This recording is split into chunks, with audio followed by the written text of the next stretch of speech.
بسم اللہ الرحمن الرحیم۔ السلام علیکم ورحمۃ اللہ وبرکاتہ۔ جب سلطان صلاح الدین ایوبی رحمۃ اللہ علیہ نے حلب شہر کو فتح کیا تو آپ نے بیس بدل کر لوگوں کے حالات کے بارے میں جاننے کے لیے نکل پڑا۔ سلطان اپنے گھوڑے پر سوار پورے شہر میں گھومتا رہا، لیکن کوئی بھی سلطان صلاح الدین ایوبی رحمۃ اللہ علیہ کو پہچان نہ سکا۔ لیکن جب بھی سلطان کسی سے بات کرتا تو وہ لوگ بڑے حیران ہوتے کہ ایک عام آدمی کے لہجے میں اتنا رعب، دبدبا اور دہشت کیسے ہے۔ لیکن کوئی بھی یہ نہ پہچان سکا کہ اس چھپے ہوئی بیس میں ان کا اپنا سلطان صلاح الدین ایوبی ہے۔ سلطان صلاح الدین ایوبی رحمۃ اللہ علیہ بازاروں میں گیا، گاؤں میں گیا، شہروں میں گیا، ہر جگہ لوگوں کا حال احوال پوچھا، ہر امیر غریب سے ملا اور اپنے بارے یعنی سلطان صلاح الدین ایوبی رحمۃ اللہ علیہ کے بارے میں بھی پوچھا۔ لوگوں کے اپنے سلطان کے بارے میں خیالات سن کر سلطان صلاح الدین ایوبی رحمۃ اللہ علیہ دلی طور پر بہت خوش ہوا۔ لیکن ایک بات جو سلطان صلاح الدین ایوبی رحمۃ اللہ علیہ کو بہت پریشان کر رہی تھی وہ یہ بات تھی کہ حلب شہر کے زیادہ تر لوگ غریب تھے اور ان کے لیے 2 وقت کی روٹی بھی حاصل کرنا بڑا دشوار تھا۔ سلطان بہت سے غریبوں کے پاس مہمان بن کر گیا تو سلطان کو یہ دیکھ کر بہت غم ہوا کہ ان لوگوں کے پاس کھانے کے لیے کچھ نہیں تھا۔ ان کے پاس جو ہوتا وہ سلطان کو دے دیتے، لیکن ان کے اپنے بچے بھوکے رہ جاتے۔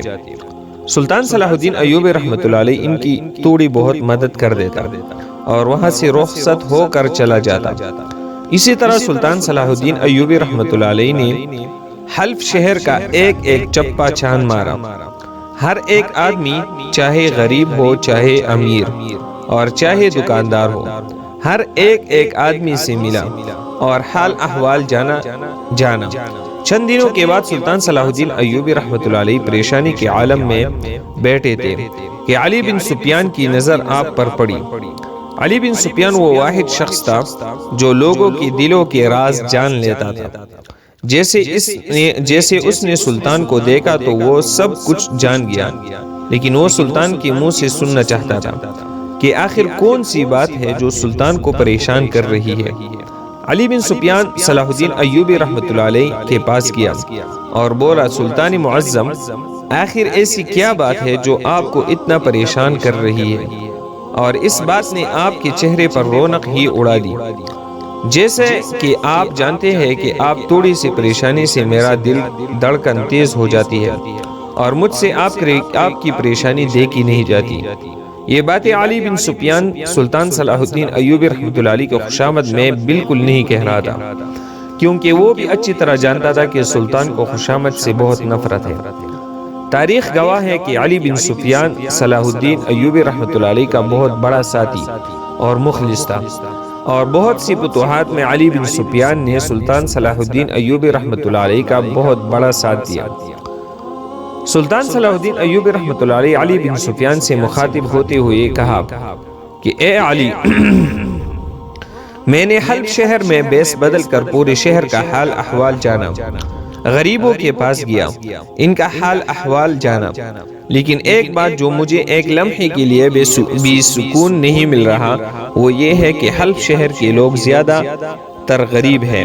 وہ بہت محنتی ہے، ایماندار اور مخلص ہے، لیکن ان کے پاس اتنے وسائل نہیں کہ وہ 2 وقت کی اچھی روٹی کھا سکے، اور میں چاہتا ہوں کہ ان کے لیے کچھ خاص کیا جائے۔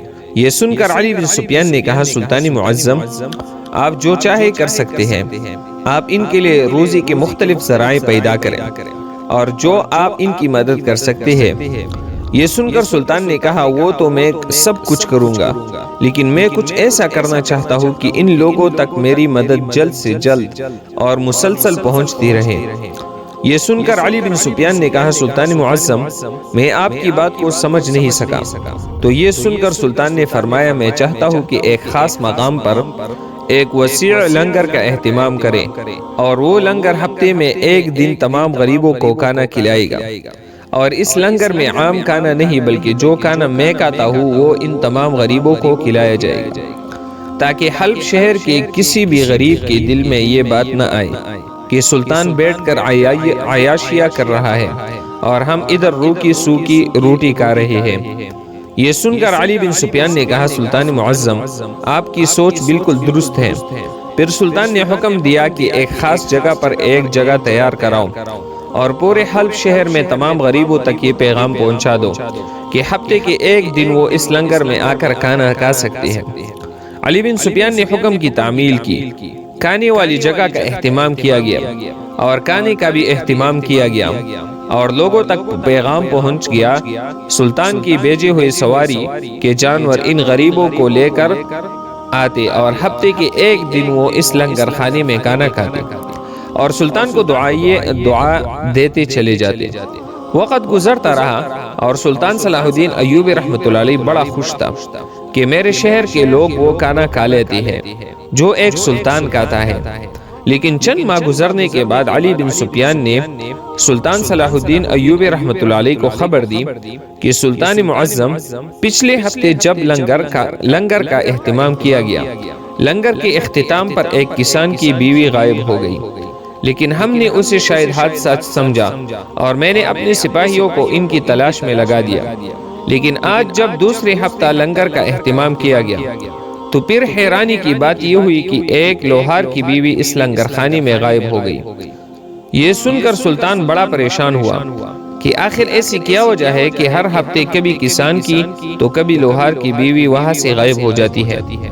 یہ سن کر سلطان صلاح الدین ایوبی رحمۃ اللہ علیہ نے علی بن سفیان کو کہا کہ کل لنگر کا اہتمام کرو اور تمام غریبوں کو دعوت دو اور اپنے سپاہی دگنا کر دو اور اس بات کی تلاش کرو کہ آخر وہ عورت کہاں غائب ہو جاتی ہے، اس کے پیچھے کیا راز ہے۔ سلطان کے حکم کی تعمیل کی گئی اور لنگر کا اہتمام کیا گیا۔ سلطان کے بھیجے ہوئے تانگے اور سواری کے جانور غریبوں کو لے کر لنگر کی جگہ پر پہنچے۔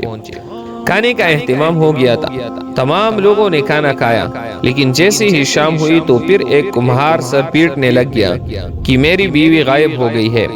یہ سن کر سلطان صلاح الدین ایوبی بڑا پریشان ہوا کہ آخر ایسا کیا ماجرا ہے، لیکن سلطان سمجھ چکا تھا کہ میرے اس کام کی وجہ سے لوگوں کے دلوں میں اور خودداری اور اپنے شہر کے لیے محبت پیدا ہو رہی تھی، اس لیے اب دشمن کو یہ بات پسند نہیں آئی اور وہ پھر سے کوئی گٹھیا حرکت کرنے کی کوشش کر رہا ہے۔ سلطان نے کمار سے وعدہ کیا کہ کل تک تیری زوجہ مل جائے گی۔ اگلے دن پھر لنگر کا اہتمام کیا گیا اور اب سلطان سوچ رہا تھا کہ آخر وہ عورتیں کہاں جا رہی ہے۔ اتنے سپاہیوں کے باوجود یہ سب کیسے ممکن ہے؟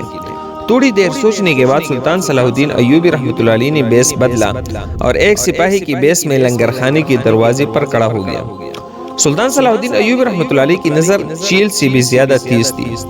سلطان نے لنگر خانے کے دروازے پر سپاہیوں کے ساتھ کھڑا ہو گیا اور لوگوں پر نظریں جما لی، جس طرح شاہین اپنے شکار کو دیکھتا ہے۔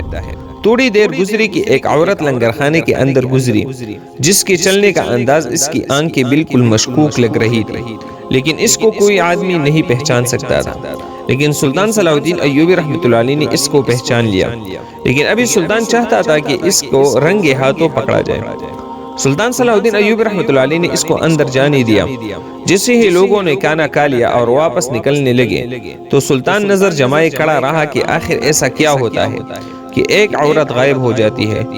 تھوڑی ہی دیر گزری تھی کہ وہی عورت بیس بدل کر ایک ٹیلے میں کوئی چیز کپڑے کے نیچے رکھ کر جا رہی ہے۔ سلطان صلاح الدین ایوبی رحمۃ اللہ علیہ نے اس عورت سے پوچھا کہ اس ٹیلے میں کیا ہے اور تم یہاں کیا کرنے آئی تھی؟ تو اس عورت نے کہا کہ سلطان کو ایک عام سپاہی سمجھتے ہوئے کہا، یہ میری بوڑھی ماں ہے اور میں اس کو اس عظیم لنگر میں کھانا کھلانے آئی تھی۔ یہ سن کر سلطان سمجھ گیا کہ یہ کوئی بوڑھی عورت اس ٹیلے میں نہیں، یہ کسی غریب کسان یا کمہار کی بیوی ہوگی اور وہ خاتون اس کو چالاکی کے ساتھ لے جا رہی ہے۔ تھوڑی ہی دیر گزری، سلطان صلاح الدین ایوبی رحمۃ اللہ علیہ نے اس عورت کا پیچھا کرنا شروع کر دیا۔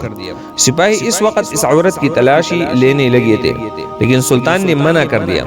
سلطان پیچھا کرتا چلا گیا اور وہ عورت ایک سنسان جگہ میں چلی گئی اور سلطان بھی اس کا پیچھا کرتا چلا گیا۔ وہ عورت ایک جنگل میں جا پہنچی اور ایک غار میں گھس گئی۔ سلطان نے اپنی نیام سے تلوار نکالی اور اس غار میں چلا گیا۔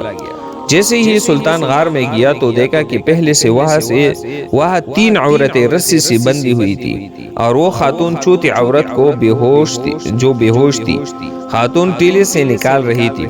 سلطان صلاح الدین ایوبی رحمۃ اللہ علیہ نے اس عورت کی گردن پر تلوار رکھی اور پوچھا کہ یہ تم کیا کر رہی ہو؟ تم گاؤں کی عورتوں کو اغوا کیوں کر رہی ہو؟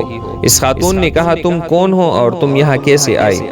ابھی وہ خاتون سلطان سے ڈرے ہوئے لہجے میں پوچھ رہی تھی کہ ادھر باندھی ہوئی 2 عورتوں کے منہ سے نکل گیا کہ اے ہمارے سلطان، ہم آپ کو دیکھنے کے لیے ترس گئی تھی، ہمیں آپ سے ہی امید تھی کہ ایک نہ ایک دن آپ ہی ہمیں بچائیں گے۔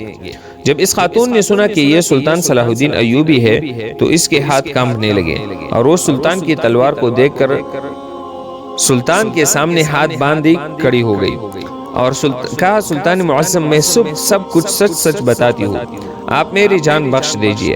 سلطان نے جان بخشی کے وعدے پر اس سے ساری سچائی پوچھی تو اس نے بتایا کہ آپ کی دشمن جب سے آپ نے یہ شہر فتح کیا وہ اسی طاق میں تھے کہ کسی طرح آپ کو کمزور کیا جائے اور دوبارہ یہ شہر آپ سے فتح کرے، لیکن دن بدن اس شہر کے لوگ پہلے سے زیادہ خوددار، حب الوطن اور آپ کے گیت گا رہے تھے۔ یہ بات آپ کے دشمن کو پسند نہیں آئی اور اس لیے اس نے یہ کام سر انجام دیا تاکہ لوگوں کے دلوں میں خوف بیٹھ جائے، اور اس واقعے سے سلطان کی بے حد بدنامی ہوگی اور حلب شہر کے لوگوں کا سلطان صلاح الدین ایوبی پر اعتبار اٹھ جائے گا اور دشمن کو اس کے دوبارہ فتح کرنے کے لیے آسانی ہوگی۔ یہ سن کر سلطان صلاح الدین ایوبی رحمۃ اللہ علیہ نے اپنی تلوار ہوا میں لہراتے ہوئے اور نعرہ بلند کرتے ہوئے کہا کہ جب تک سلطان کے جسم میں آخری سانس بھی ہے میرے دشمن فتح کیے گئے ایک بھی قلعے کو کوئی بھی ہاتھ نہیں لگا سکتا۔ اس کے بعد سلطان صلاح الدین ایوبی رحمۃ اللہ علیہ نے اس عورت کی مدد سے اپنے دشمن تک جا پہنچا اور اس کو انجام تک پہنچا دیا۔ معزز سامعین، اگر آج کی ویڈیو آپ کو پسند آئی تو ویڈیو کو لائک کریں اور چینل کو سبسکرائب کریں اور بیل آئیکن کو ضرور کلک کریں تاکہ جب بھی ہم نئی ویڈیو اپلوڈ کریں تو سب سے پہلے نوٹیفیکیشن آپ تک پہنچ جائے، اور کمنٹ سیکشن میں ایک پیارا سا جملہ ضرور لکھیں تاکہ ہماری بھی حوصلہ افزائی ہو جائے کہ ہم اچھا کام کر رہے ہیں۔ تو اگلی ویڈیو کے لیے اجازت دیجیے، اللہ حافظ۔